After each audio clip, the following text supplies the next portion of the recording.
doing permanent damage to him and his campaign. I thought that was very well said.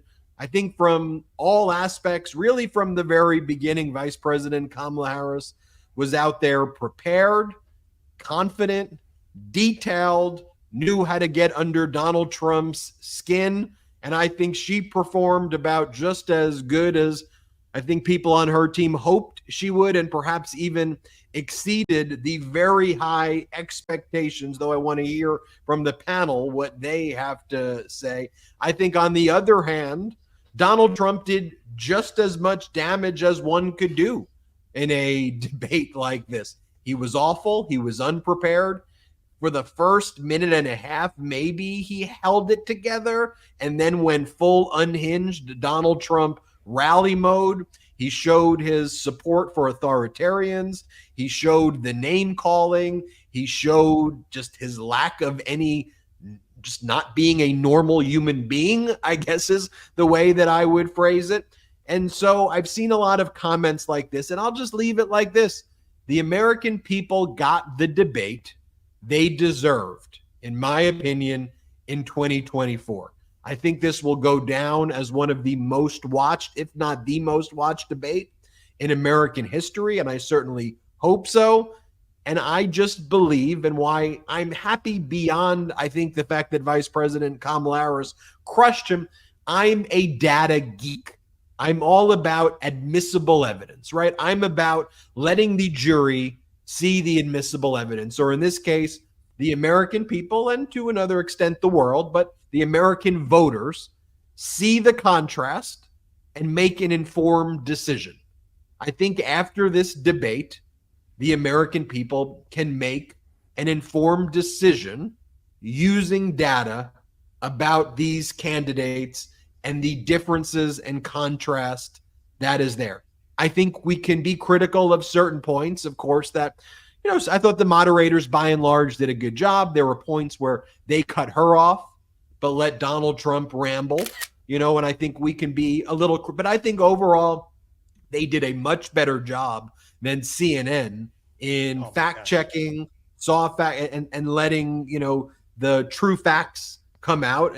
But they let, the candidates, speak relatively freely. For Donald Trump, that means lie after lie after lie. And she was tethered to reality. There was even an example where they allowed Donald Trump to take the frame of climate change, which Vice President Kamala Harris correctly pointed out. Donald Trump doesn't believe climate change is real, and they let him kind of spew lies versus just ask him the basic question, do you view that it's a hoax? But even if you look right now on Fox, I mean, people like Brit Hume and others are saying, make no mistake about it, Trump had a bad night. This was her night. We have that clip from moments ago. This is what they're saying on Fox right now. In case people are interested, let's play that clip. Now, look, make no mistake about it. Trump had a bad night. He rose to the bait repeatedly when she baited him, something I'm sure his advisors had begged him not to do. In the first debate when Biden attacked him, he just kept his cool and kept going. In this debate, he rose to a debate, and we heard so many of the old grievances that we'd long thought that Trump had learned were not winners politically. Mm-hmm. And there they all were, talking about how he didn't lose the election and all that. I mean, my sense is that she came out of this in pretty good shape. Now, how long this will last and is anybody's guess. But for tonight, at least, this was pretty much her night. You're saying she had a good night? I'm saying she certainly did. Sean Hannity is in this. They were so upset to hear that, right, Ben? And you hear there, and it's funny because they have this vision of Donald Trump that they try to present, right? And when there are these unedited, unfiltered moments, you actually they have a difficulty with the propaganda. They could cut away from his rallies and then sane wash what he's saying. They could take little clips and try to make it seem like he's a little coherent when he's completely incoherent. But tonight, when you see him unfiltered, unedited, there is no denying who Donald Trump is. And you even see Brit Hume there kind of wish casting of a person who he wants Donald Trump to be. Oh, I thought he learned. I actually thought he had learned all these things that they weren't good to talk about. What are you talking about? He's been speaking about these things all the time. Now you're going to see the networks, the more partisan Fox hosts, you're going to see them attack ABC. They're going to be furious. That's going to be their way of coping with the debate loss. We're already seeing the right-wing ecosystem attacking the moderators, attacking the network. But Donald Trump, honestly, did this to himself in so many ways. His answers were incoherent. He could not tell the truth. He could not answer a question straight. And the questions that he had answers for, he had the wrong answers for, quite frankly. Like when he refused to say who he would pick in a battle in the war between Ukraine and Russia. He refused. That non-answer was a huge answer in and of itself. It tells the American people everything you want. Three times, Brett. Three times he wouldn't do it. When he was pressed with the abortion issue and said, would you sign a national abortion ban if you went to your desk? He refused to answer that question. Now we're getting breaking news that the Harris-Walz campaign is calling for another debate. They are challenging Donald Trump to another debate right now. They want another smackdown. Let's see if Donald Trump tucks his tail between his legs and runs away. I want to bring in our panel because we have two incredible guests for you today. We have Anthony Davis, our esteemed host who does so many shows here on the MeidasTouch Network. And if you're not subscribed to these podcasts, if you do not watch these shows on the MeidasTouch Network, I hope you give them a shot. Anthony Davis does 5-minute news, which is exactly what it sounds like, folks. 5 minutes of daily news every single day. Just the facts, just the straight news. Make sure you subscribe to 5-minute news. Every weekend on Sundays, you could catch Anthony on The Weekend Show, where he has incredible guests, incredible conversations, thought-provoking, truly an incredible show. And every Wednesday, Anthony hosts a show with our editor-in-chief, Ron Filipkowski, called Uncovered, where they dig into the underbelly of MAGA. We also have, of course, the fan favorite, Michael Popak, national trial attorney and host of your favorite Legal AF. First, let's bring in Anthony. Anthony, first impressions after watching that debate. Well, it's proof, Brett, that you can't really debate somebody who is so mentally unhealthy as Donald Trump.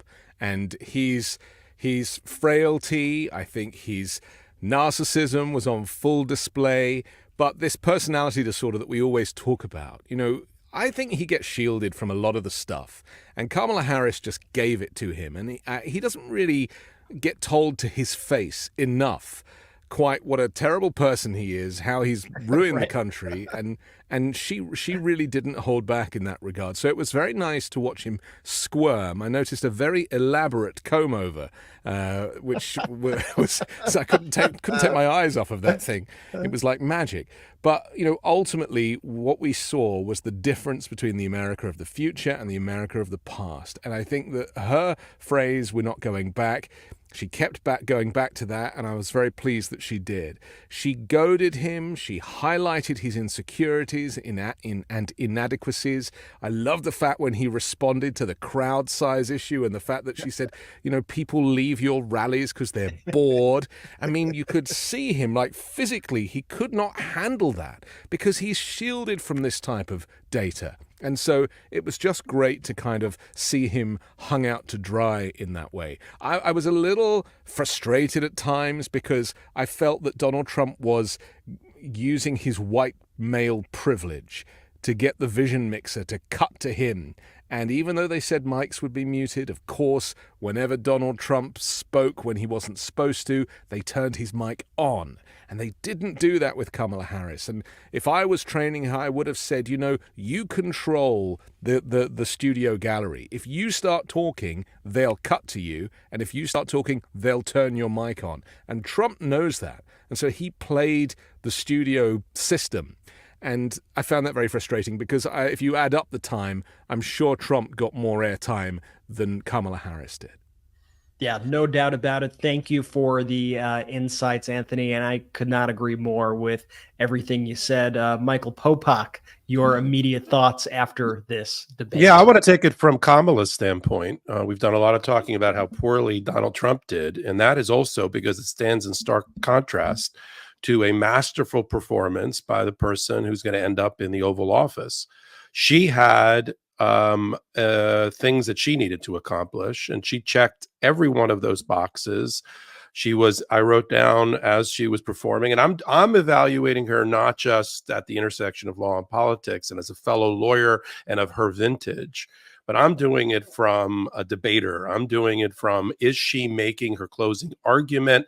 Is she coherent? Is she eloquent? Is she confident? Is she smooth? And is she making her point to the American people to answer a question that she had going into this debate? 70%, if you believe the polls, 70% of the American people did not know enough about Kamala Harris, despite her record, her body of work, and her being vice president. As we all know, it's very hard to get noticed as being the vice president of the United States, unless you're like Mike Pence, where you're trying to get, where he's almost hanged by the outgoing president. Otherwise, vice presidents do a dutiful, loyal job of being sort of, golden retriever in chief in